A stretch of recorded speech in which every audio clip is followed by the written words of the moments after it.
দুনিয়াতে এমন একজন আল্লাহর ওলি যার নাম হয়তোবা আপনারা অনেকেই শুনেছেন, নাম হচ্ছে মালিক ইবনে দিনার রহমাতুল্লাহি আলাইহি। আল্লাহু আকবার বলেন। মালিক ইবনে দিনার রহমাতুল্লাহি আলাইহি এমন একজন মস্ত বড় আল্লাহর ওলি ছিলেন। কেমন ওলি ছিলেন?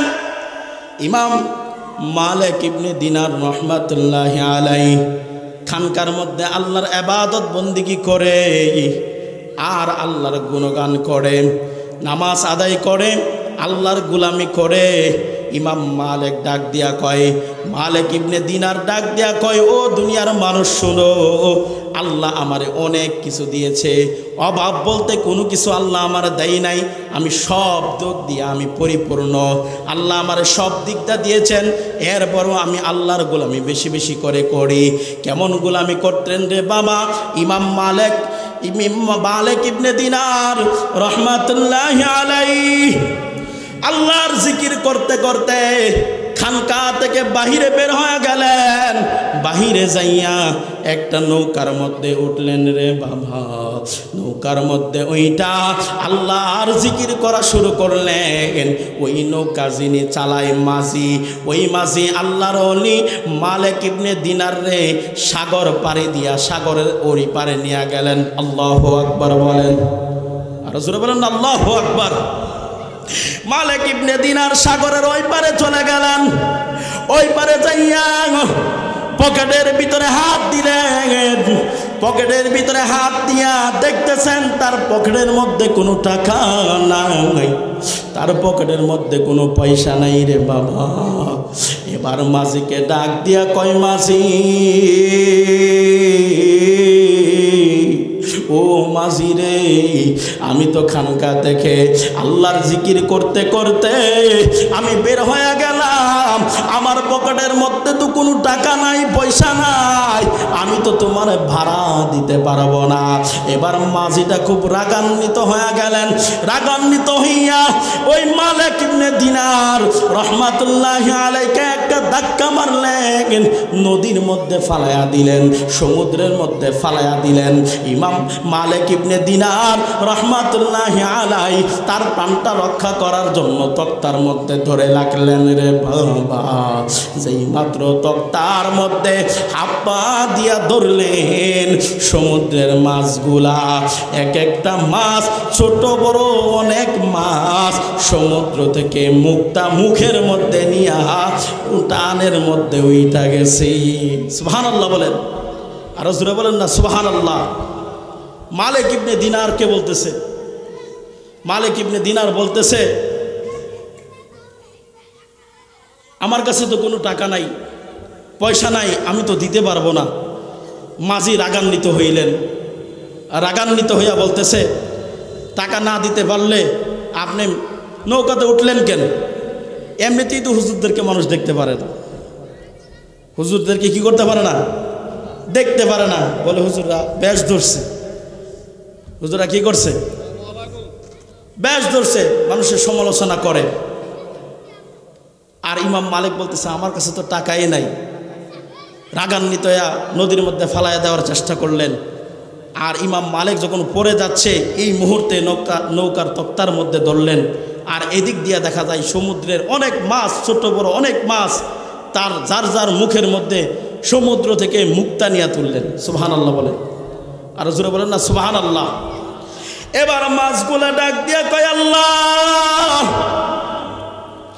ও আল্লাহ, আমাদের জবানটা খুইলা দাও, তোমার বন্ধু মালিক ইবনে দিনারের সাথে কথা বলতে চাই।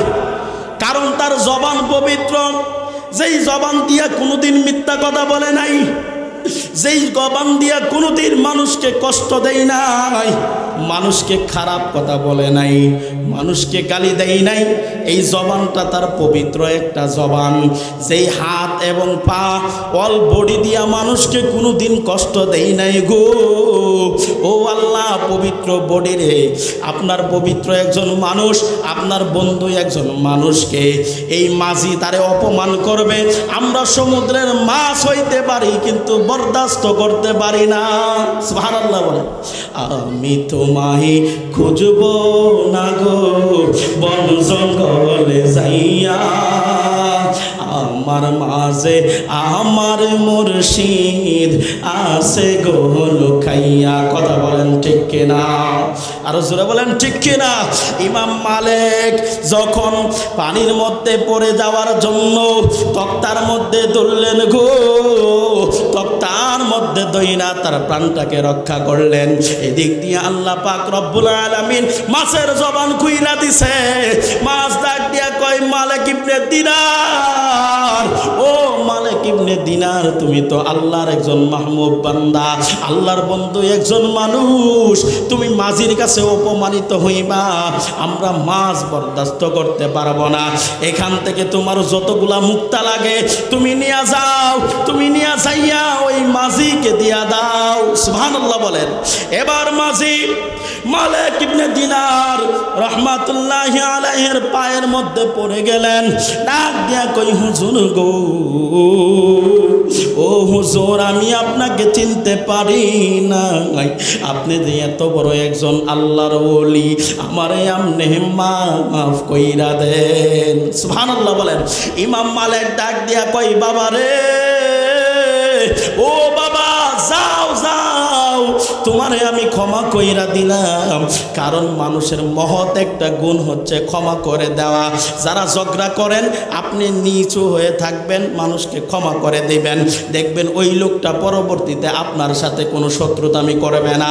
আপনি যদি তারে ক্ষমা কইরা দেন, লোকটা চিন্তা করবে আমি তারে আঘাত করলাম, আঘাত করার পর ওই লোকটা আমারে ক্ষমা করে দিয়েছে। অন্যদিন দেখবেন আপনি সালাম দেওয়ার আগে ওই লোকটা আপনাকেই সালাম দিয়া দিবে। কথা বলেন ঠিক কিনা? এজন্য বন্ধুরে, ও মুরব্বী বাবারা, ইমাম মালিক এত বড় একজন আল্লাহর ওলি। ইমাম মালিক ডাক দিয়ে কয়, ও দুনিয়াবাসী, শুনো শুনো শুনো, আল্লাহ আমার এমন ধন সম্পদের মালিক বানিয়েছে, আমার উপাধি হইয়া গেছে দিনার। দিনার শব্দের অর্থ টাকা বোঝায়, দিনার শব্দের অর্থ ধন সম্পদ বোঝায়।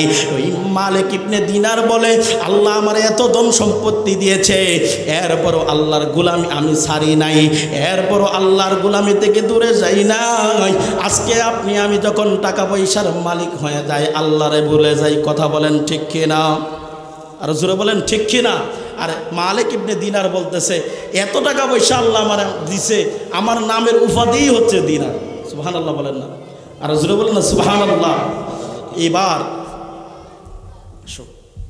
সব নারে তাকবীর, নারে তাকবীর, নারে রিসাত সাহেবের আগমন। সকলে বলি, সকলে বলি মারহাবা। আর জোরে বলি মারহাবা। আমাদের মধ্যে মেম্বার সাহেব উপস্থিত হয়েছেন, প্রধান অতিথি সাহেব উপস্থিত হয়েছেন। আমরা খুশিনা বাজার, জোরে বলেন খুশিনা বাজার। একটু দূরে সরে পরিমাণ আল্লাহুম্মা সাল্লি আলা। মনোযোগ, অন্তরের কান লাগান রে বাবা। মালিক ইবনে দিনার ডাক দিয়ে কই, ও দুনিয়ার মানুষ, আল্লাহ আমার সব দিকটা দিয়েছে, কিন্তু একটা দিক দিয়ে আল্লাহ আমারে পরিপূর্ণতা দান করে নাই। আল্লাহ দেখবেন মানুষকে অনেক দিক দিয়ে অনেক কিছু দেয়, কিন্তু মানুষ যদি সব কিছু পাওয়া যায় তার অহংকার বেড়ে যায়। কথা বলেন ঠিক কিনা? এজন্য আল্লাহ দেখবেন কাউরে কোনো না কোনো দিক দিয়া একটু অপরিপূর্ণতা রাখে মানুষকে বোঝানোর জন্য। ঠিক কিনা বলেন? আরো জোরে বলেন ঠিক কিনা? এজন্য প্রিয় ভাইরা, মালিক ইবনে দিনার ডাক দেয়া কই, দুনিয়ার মানুষ শুনো, আল্লাহ আমারে সব দিক দিয়া দিয়েছে, কিন্তু একটা দিক দিয়ে আল্লাহ আমারে দেয় নাই। আমি আমার অনেক বয়স হয়ে গেছে, এরপরে আল্লাহ আমার সন্তান দান করে নাই। আমাদের সমাজের মধ্যে দেখবেন অনেক মানুষ যখন অনেক বছর হয় বিবাহ করে, কিন্তু সন্তান হয় না। তারা সব সময় চোখের পানি ফালায়া ফালায়া কান্দে, আল্লাহরে ডাক দিয়া কয়, আল্লাহ ছেলে বুঝি না, মেয়ে বুঝি না, একটা সন্তান দাও। কথা বলেন ঠিক কিনা? জোরে বলেন ঠিক কিনা? মানুষ বলে, আল্লাহ ছেলে বুঝি না, মেয়ে বুঝি না, একটা সন্তান দাও, আমার কলিজা ঠান্ডা করে দাও। ইমাম মালিকও অন্যের সন্তানকে যখন দেখতেন, অন্যের সন্তানকে যখন দেখতেন তার চোখ দিয়া পানি আসতো। আল্লাহরে ডাক দিয়া কয়, আল্লাহ তুমি আমারে অনেক টাকার মালিক বানিয়েছো, আল্লাহ তুমি আমারে অনেক টাকা পয়সার মালিক বানিয়েছো, অর্থ সম্পদের মালিক বানিয়েছো, কিন্তু আমার একটা অভাব পূরণ তুমি করো। এইভাবে আল্লাহর কাছে বলতেন, আর চোখের পানি ফালায়া ফালায়া কাঁদতেন রে বাবা। ইমাম মালিক যখন বয়স্ক হয়ে গেলেন, বয়স্ক হয়ে যাওয়ার পরে আল্লাহ পাক রব্বুল আলামিন তার স্ত্রীর গর্ভে একটা কন্যা সন্তান দান করলেন। সুবহানাল্লাহ বলেন, আর জোরে বলেন না সুবহানাল্লাহ। শেষ বয়সে মুরব্বী হয়ে যাওয়ার পরে আল্লাহ তার একটা কন্যা সন্তান দান করলেন। আল্লাহ দিতে পারে কি পারে না? জোরে বলেন, পারে কি পারে না? আল্লাহর ভান্ডারে কোনো কমতি আসেনি? জোরে বলেন, কমতি আছে? আল্লাহর ভান্ডারে কোনো কমতি নাই। আল্লাহ সব কিছু পারে। কথা বলেন ঠিক কি না? আল্লাহর প্রতি এই বিশ্বাস আমাদের আছে না নাই? আরো জোরে বলেন, আছে না নাই? আমার ভাইরা গভীর মনোযোগ। মালিক ইবনে দিনার তার স্ত্রীর গর্ভে যখন আল্লাহ পাক রব্বুল আলামিন একটা কন্যা সন্তান দান করলেন, এত অর্থ সম্পদ আল্লাহ তারে দিয়েছেন। মালিক ইবনে দিনার মনে মনে চিন্তা করে, আমার সন্তান যদি না থাকে আমি অর্থ সম্পদ দিয়া কি করব। আজকে আমাদের বাবারা যে অত কষ্ট করে, নিজের শরীরের ঘাম গোলা বের করে, শরীরের রক্তটা পানি কইরা যেই কামাই রোজগার করে একমাত্র সন্তানদের জন্য। কথা বলেন ঠিক কিনা? নিজের পরিবারকে ভালো রাখার জন্য, নিজের পরিবার যেন কষ্ট না করে, তাদের একটা গতি কইরা দেওয়ার জন্য এত কষ্ট করে। কথা বলেন ঠিক কিনা? ইমাম মালিক চিন্তা করে, আমার এত ধন সম্পদ, আমার যদি সন্তান না থাকে এই সম্পদ দিয়ে আমি কি করব। ইমাম মালিক চিন্তা কইরা তার নিজের সন্তানের লালন পালন করার ভার নিজেই নিয়ে নিলেন। সুবহানাল্লাহ বলেন। এই মালিক ইবনে দিনার তার সন্তানকে লালন পালন করতে লাগলো, তার কন্যা সন্তানকে বড় করতে লাগলো। একদিন নয়, 2 দিন নয়, 1 বছর নয়, 2 বছর নয়, তার কন্যা সন্তানের যখন 7টা বছর হয়ে গেল রে,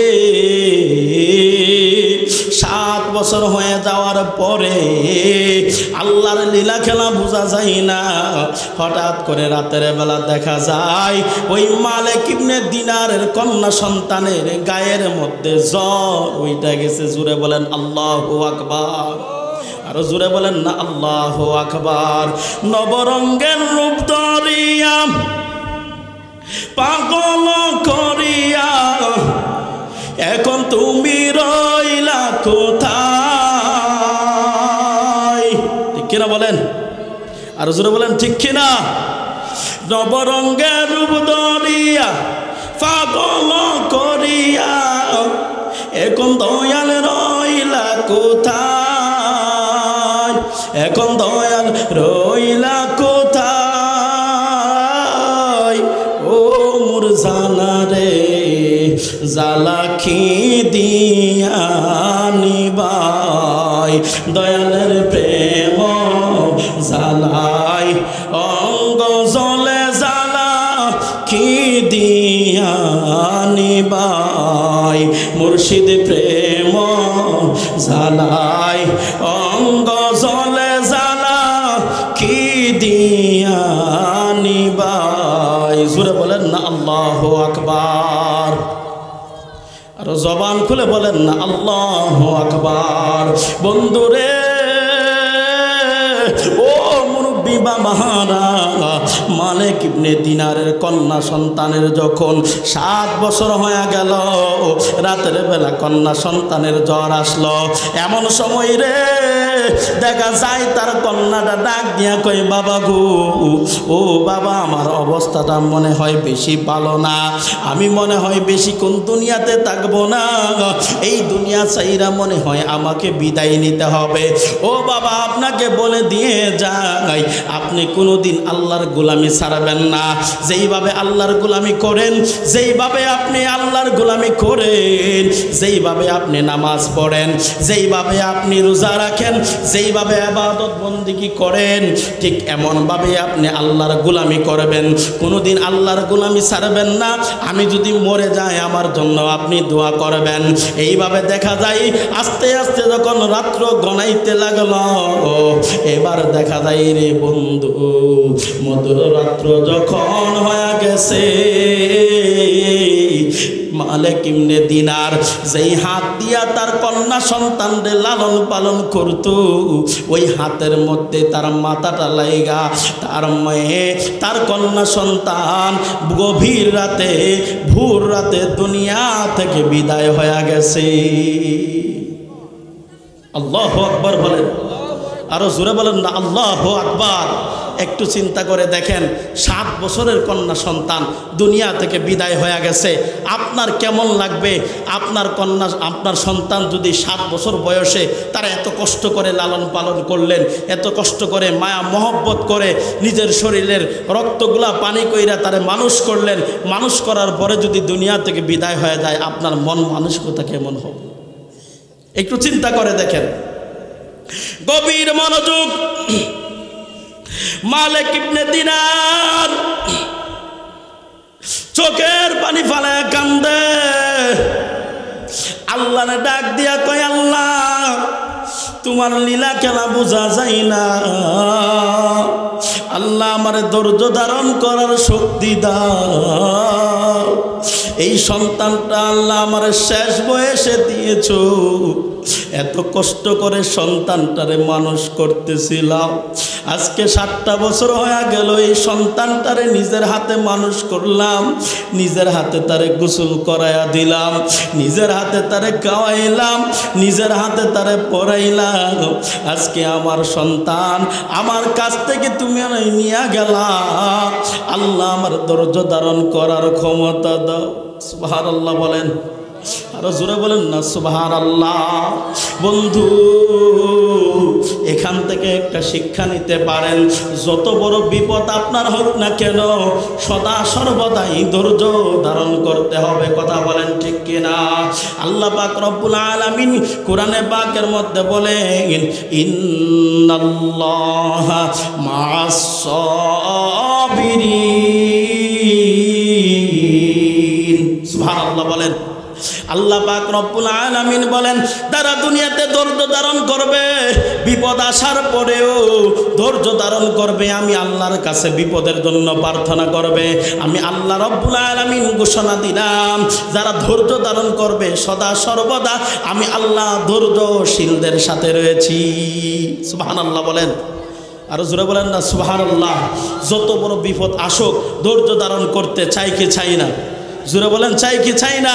আজকে আমাদের মধ্যে যখন বিপদ আসে দৌড় মারি সুদের খাতা। কোথায়? সুদে দৌড় মারি, সুদের খাতা। টাকার দরকার, টাকা পাই না, দৌড় দেই কোথায়? সুদে। এখন বলতে পারেন যে হুজুর টাকার দরকার আমার 1 লাখ, আমি যদি ঘরের ভিতরে বসে থাকি টাকা কি বেরোইব নি? আমি তো না পাইরা সুদের খাতার যাই, আমি না পাইরা কি করি? সুদের খাতার যাই।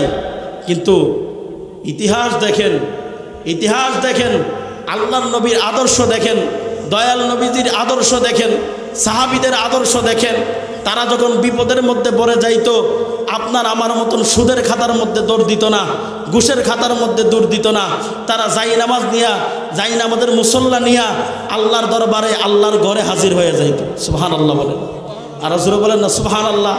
নামাজে দাঁড়ায়া যাইতো, সালাতুল হাজাত নামাজ পড়তো, আল্লাহর কাছে দোয়া করতো, আল্লাহ আমি বিপদে পড়ে গেছি, আল্লাহ তুমি তো রহমান, তুমি তো গফফার, তুমি তো সত্তার, তুমি তো মালিক, তুমি তো খালিক, আল্লাহ তুমি বিপদ দাও, আবার তুমি তো বিপদ থেকে উদ্ধার করতে পারো। সুবহানাল্লাহ বলেন না, আরো জোরে বলেন না সুবহানাল্লাহ। তা আল্লাহ কি আপনার আমার বিপদ থেকে উদ্ধার করতে পারে কি পারে না? জোরে বলেন পারে কি পারে না? তাইলে আমাদের এই বিশ্বাস থাকতে হবে। কি থাকতে হবে? বিশ্বাস থাকতে হবে। আজকে মানুষ আল্লাহ থেকে, খোদা থেকে বিরোধ হয়ে যাচ্ছে, আল্লাহকে বিশ্বাস করতে চায় না। আল্লাহ যে একজন আছে, অনেক নাস্তিকটা মানেও না আল্লাহ যে একজন আছে। কারণ বিপদ আসলে আর মাথা ঠিক থাকে না। ধৈর্য ধারণ করতে হবে। কি করতে হবে? ধৈর্য ধারণ করতে হবে। ধৈর্যশীলদের সাথে আমার আল্লাহ সদা সর্বদাই রয়েছে। কথা বলেন ঠিক কিনা? আল্লাহ কুরআনে ঘোষণা দিয়েছেন। গভীর মনোযোগ। মালিক ইবনে দিনার তার কন্যা সন্তানটা যখন দুনিয়া থেকে বিদায় হয়ে গেল, আস্তে আস্তে রাতটা পোহায়া গেল। মালিক ইবনে দিনার ফজরের নামাজ আদায় করলেন। ফজরের নামাজটা আদায় করার পরে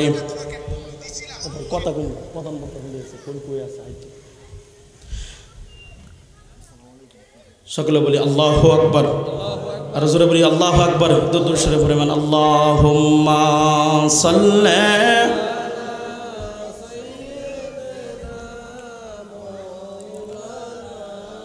মুহাম্মাদ ওয়া আলা আলি সাইয়্যিদিনা।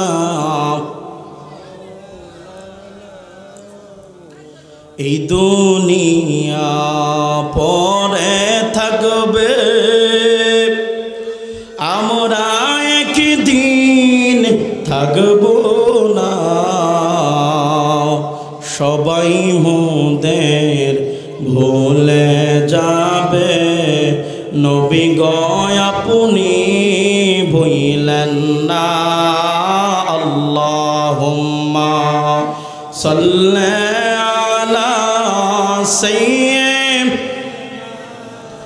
মাওলানা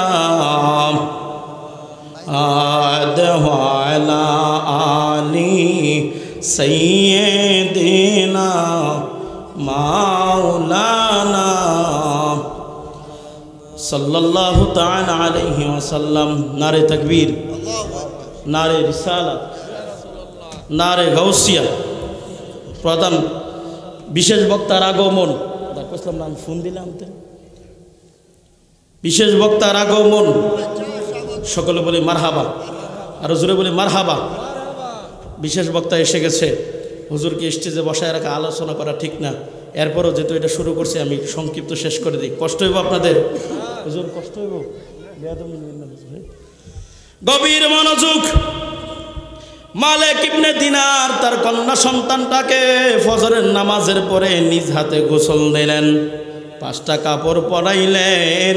5টা কাপড় পরাইয়া কবরের মধ্যে নিয়া তার জানাজা দিয়া কবরের মধ্যে শোয়াইলেন। দাফন কাফন শেষ করার পরে বাড়ির মধ্যে চলে আসেন। বাড়ির মধ্যে আসার পরে বাড়ির মধ্যে যেদিকে তাকাই শুধু তার সন্তানের চেহারাটা ভেসে ওঠে। সন্তানের কথা মনে হয়।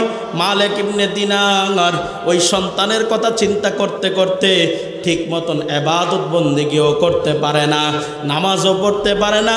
শুধু ফরজ নামাজ আদায় করে, ফরজ নামাজ আদায় করার পরে আওয়ামও পড়ে না, ইশরাকও পড়তে পারে না, তাহাজ্জুদের নামাজও পড়তে পারে না। শুধু সন্তানের কথা স্মরণ হয় আর চোখ দিয়া অনার্গল পানি পড়তে থাকে। বন্ধুরে, এইভাবে একদিন নয়, 2 দিন নয়, 39 দিন যখন চলে গেল, ইমাম মালিক ইবনে দিনার রাহমাতুল্লাহি আলাইহি রাতের বেলায় আশরের নামাজটা আদায় কইরা মুসল্লার মধ্যে দাঁড়ায়া সন্তানের কথা চিন্তা কইরা কানতে কানতে ঘুমায়া গেছে। জোরে বলেন আল্লাহু আকবার। ঘুমের ঘরে স্বপ্নে দেখে, মালিক ইবনে দিনার স্বপ্নে দেখে তার ঘরের দরজার সামনে মস্ত বড় একটা সাপ দেখা যায়। ওই সাপটা তারে দংশন করার জন্য এইভাবে ফানা তুইলা দাঁড়াইছে। ইমাম মালিক তাকায়া দেখে সাপটা এরকম ভাবে দাঁড়ায়া আছে। এইভাবে দেখা ইমাম মালিক একটু ভয় পায়া গেলেন। ইমাম মালিক ওই সাপের আক্রমণ থেকে বাঁচার জন্য একটা দৌড় মারলেন। পিছনের দরজা দিয়া দৌড়াইতে লাগলেন। রে বাবা, পিছনের দরজা দিয়া যেই মাত্র দৌড়াইতে লাগলেন, পিছনে তাকায়া দেখে মালিক ইবনে দিনার যত জোরে দৌড়ায়, সাপটা এর চেয়ে দ্রুত গতিতে দৌড়াইতেছে। জোরে বলেন আল্লাহু আকবার। ইমাম মালিক ভয় পেয়ে গেলেন। ভয় পেয়ে গেলেন, দৌড়াইতে দৌড়াইতে পাহাড়ের নিকট চলে গেলেন। পাহাড়ের নিকট যাইয়া তাকায় দেখতেছে একটা মুরব্বী লোক দেখা যায়। ওই মুরব্বী লোকটা দাঁড়ায় রইছে, একটা লাঠি নিয়ে দাঁড়ায় রইছে। ইমাম মালিক ডাক দিয়া কয়, ও মুরব্বী বাবা, আপনার হাতে তো লাঠি দেখা যায়, ওই লাঠি দিয়া আমার পিছনে দেখেন একটা সাপ আসতেছে, ওই সাপটারে আপনি তাড়ায়া দেন, আমি যেন আপনার লাঠির দ্বারা আল্লাহ যেন আমার হেফাজত করে। এবার ওই মুরব্বী লোকটা ডাক দিয়া কয়, বাবা রে, আমি মুরব্বী হয়ে গেছি, আমার শরীরে তেমন শক্তি নাই, আমার লাঠিটারও বয়স হয়ে গেছে, এই লাঠি দিয়া যদি আমি সাপটারে বাড়ি দেয় আমার লাঠি ভেঙে যাবে, এরপরও সাপটা যাবে না। ইমাম মালিক হতাশ হয়ে গেলেন রে, হতাশ হইয়া দৌড়াইতে লাগলেন।